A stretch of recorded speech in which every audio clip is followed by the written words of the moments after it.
Day one of mandatory minicamps. Got some good news. Got some bad news.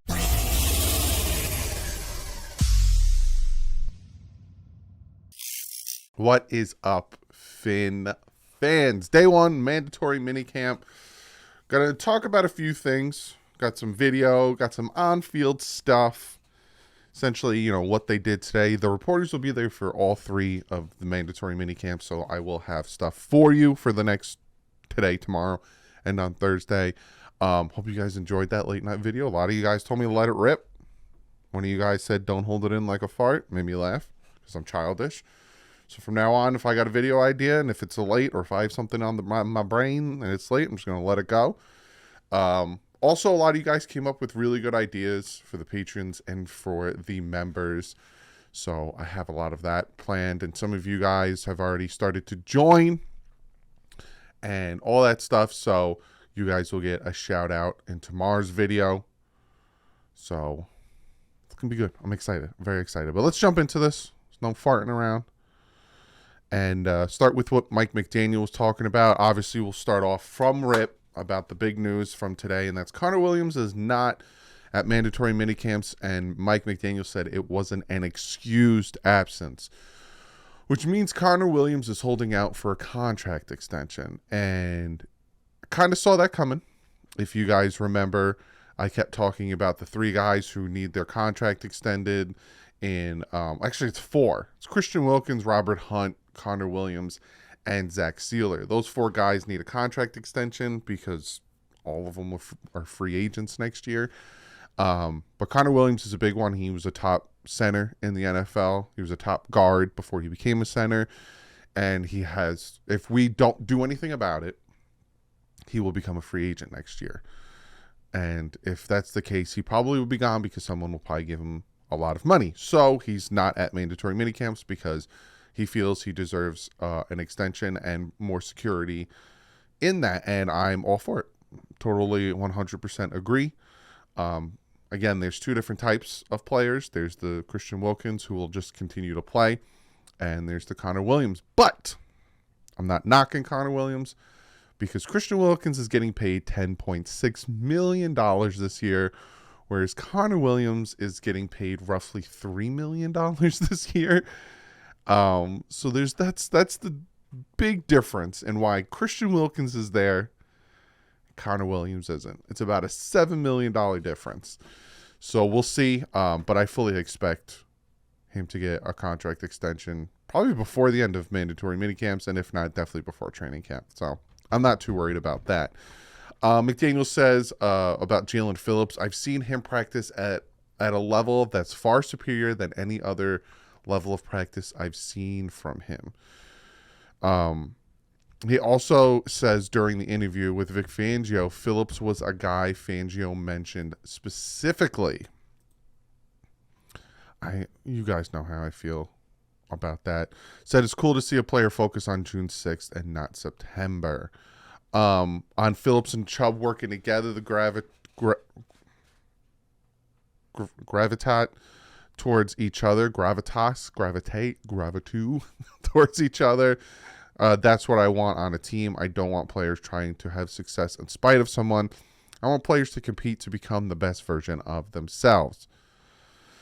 I'm very excited for this defense and especially for Jalen Phillips. We are pushing the envelope on both sides of the ball. I don't want the defense to dominate the offense or vice versa. I want schemes, guys trading punches. I want punches traded left and right.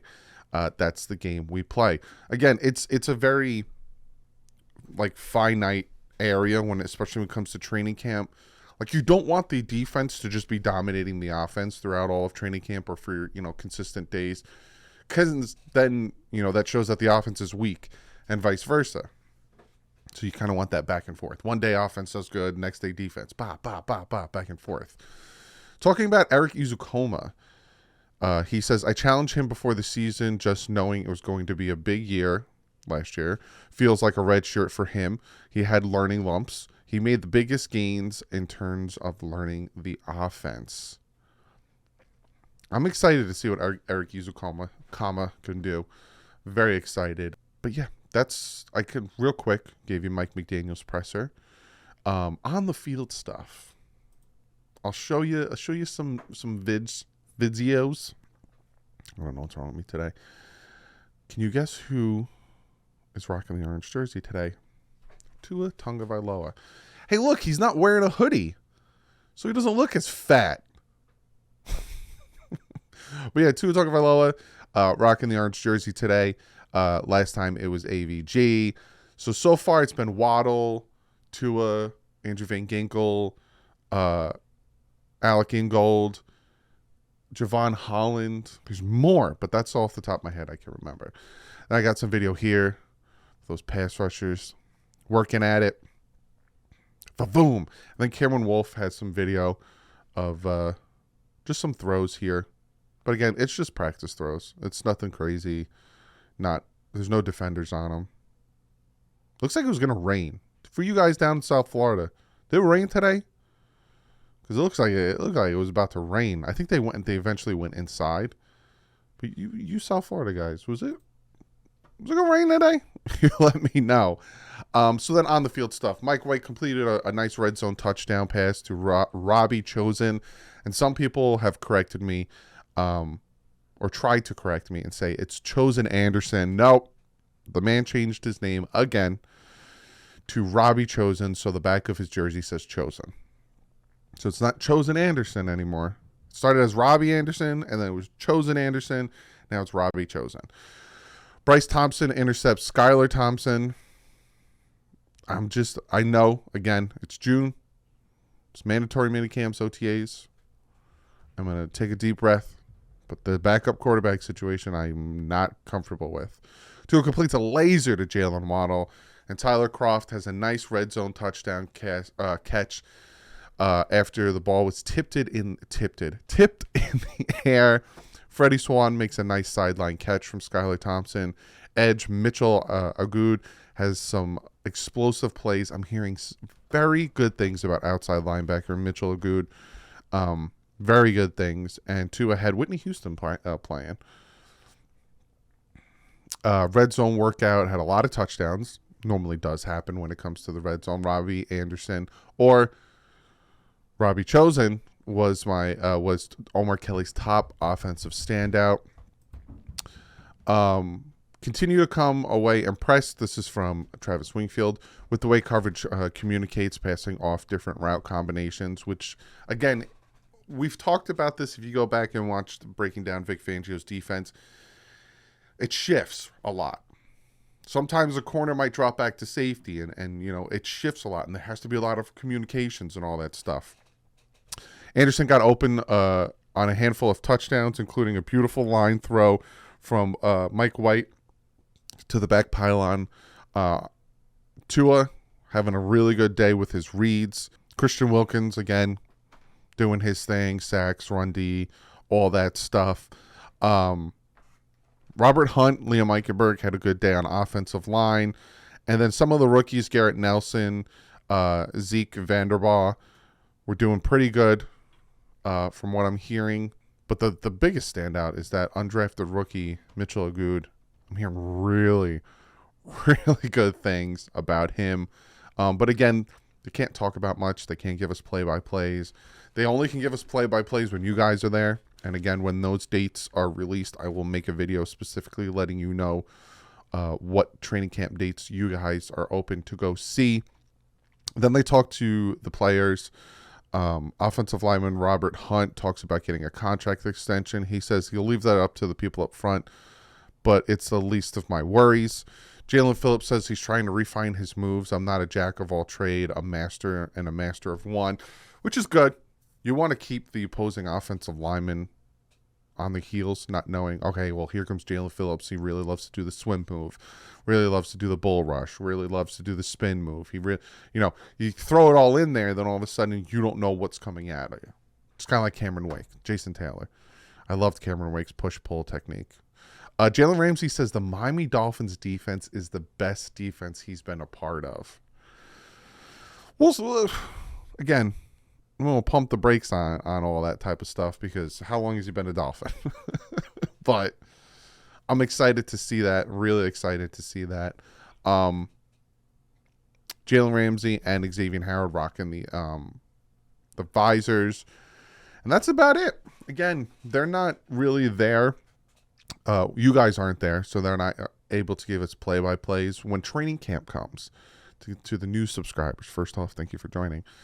When training camp comes, it's a whole different story. These videos, these recap videos, they are about almost sometimes 30 minutes long, because I have page on page on page on page of plays to tell you guys about, from 7-on-7, 11-on-11s, even 1-on-1s I give you.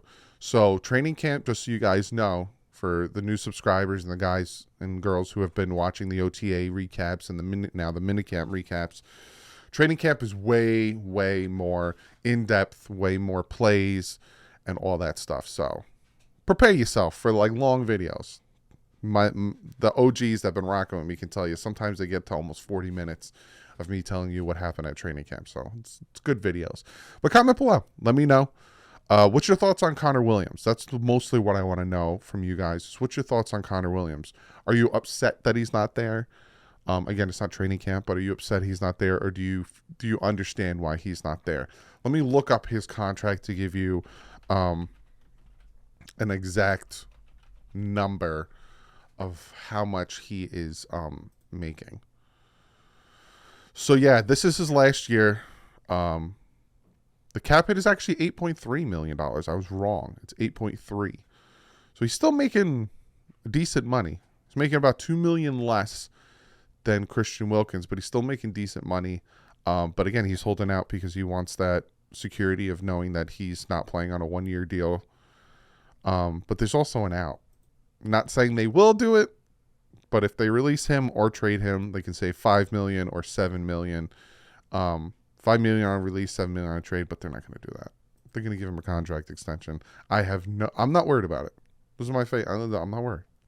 But comment below. Let me know. Do you think he should be there like Christian Wilkins, like Zach Sealer, like Robert Hunt? Or do you understand why he's not there? Comment below. I'll see you guys tomorrow with day 2 of mandatory minicamps. Like I said, we got day 2, day 3. Friday, I got a special video for you guys. And then after Thursday, they are done until training camp, which is the last week of July.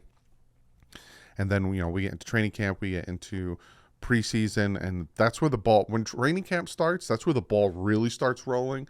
But for the next month and a half, I got a ton of content for you guys. Live streams, videos, I don't stop. I don't take a break. When the team takes a break, I keep going. So I'll see you guys tomorrow. But like usual, stay classy. I fins up.